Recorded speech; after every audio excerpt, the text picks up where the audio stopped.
Well, this new album now, All Hope Is Gone. What are for you personally, playing-wise, for you, the differences between the previous album, Volume 3?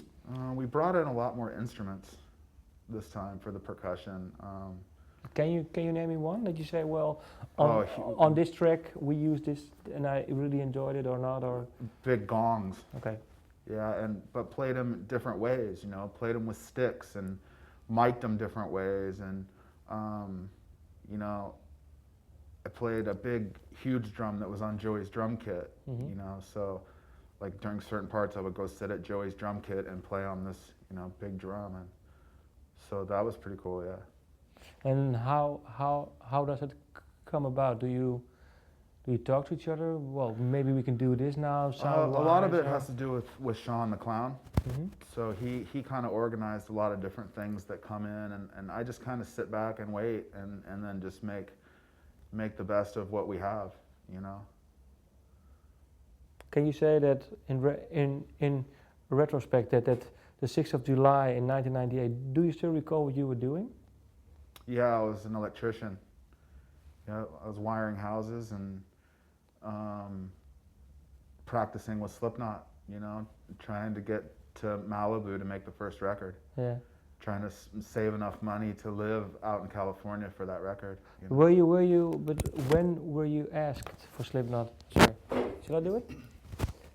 A little adjustment. I'll do it. That's okay. I thought. Okay.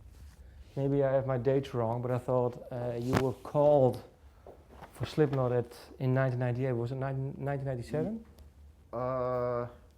I don't remember. Oh, no, I was trying because it was like about 2.5 months before we went to make the first record. Okay. So can you say that in hindsight, it feels it was a turning point in your life? Oh yeah, absolutely. I knew that being outside of Slipknot and being in another local band, like how great Slipknot was. Yeah. And once I got asked to join the band, I got a CD of some songs that I had to learn for practice. And I was sorry. Another thing happened.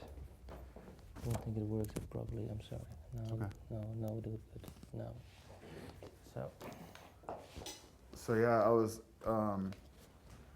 bringing those CDs to the construction site while I was an electrician and listening to them, and I remember specifically Spit It Out and just how great that song was, and I was like, man, dude, like this band has a chance, and I really want to be a part of it. So I worked really hard to,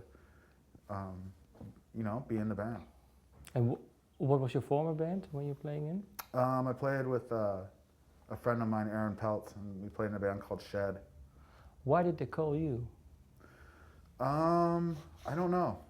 I believe that they had tried a lot of other people around Des Moines, and nobody really fit, and I think I was probably one of the last drummers left, and who called you? Sean. Yeah.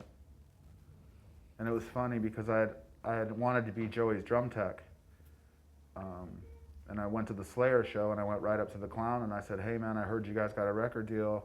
If you need a roadie, I'm in. Yeah. And Sean had called me, I think the next day or two, and said, hey man, do you still want a job? And I was like, yeah. He's like, well, meet me at my house tonight at this certain time or whatever. And I'm like, okay, well. So I went to his house, and he said, he's like, you still want to work for the band? I'm like, yeah. And he's like, well, what do you think about trying out for the band? And I was like, I'd be honored, man. Yeah. And that was it. Now 10 years later. 10 years later. Yeah.